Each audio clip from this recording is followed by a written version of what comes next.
এই বাসাটা কার? আল্লাহর হুকুমে আপনার। আলহামদুলিল্লাহ। ওদের খুশির সাথে আমরাও খুশি। এই বাড়িগুলো পরিপূর্ণ, পরিপূর্ণ বাড়ি একদম। খাবারও দিয়ে গেলাম, এটা প্ল্যান করে সব বাড়ি। আপনি খুশি হয়েছেন? খুশি হয়েছি। দোয়া করবেন তো আমাদের সবার জন্য।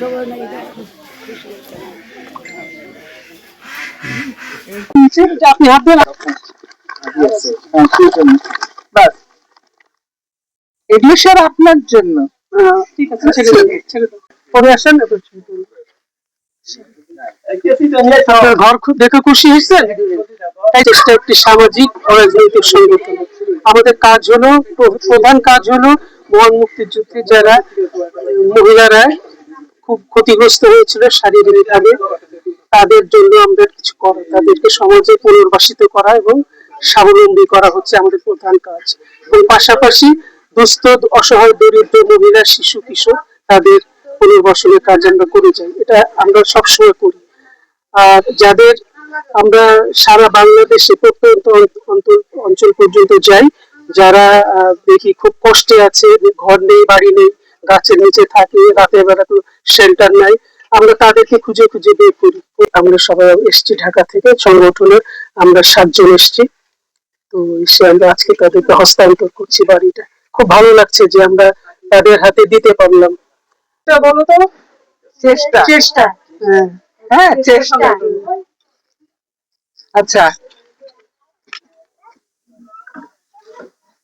ভালো লাগছে, অনেক কথা বলো, ভালো লাগছে। সবই বলবো আগে। আমরা সব ঘর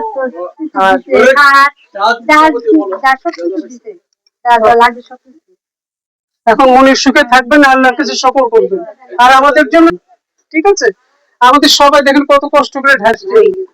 ছোলা, পেঁয়াজ বা সাবান, নারিকেল তেল, সয়াবিন তেল, মসুরের ডাল সবই আছে, সব আছে ইনশাআল্লাহ। বাড়ির সঙ্গে যদি রান্না বান্না করে, আর ঘরের মধ্যে কি কি দেওয়া আছে? খাট, চাদর, বালিশ, মশারি, বিছানা, সবকিছু।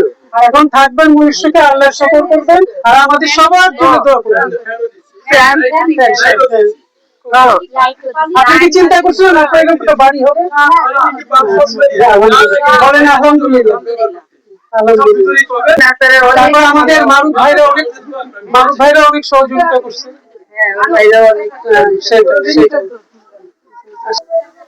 এই জন্য তো বলে যে কেউ দিচ্ছে বলে মিলিটারি দিচ্ছে, চেষ্টা, একটু চেষ্টা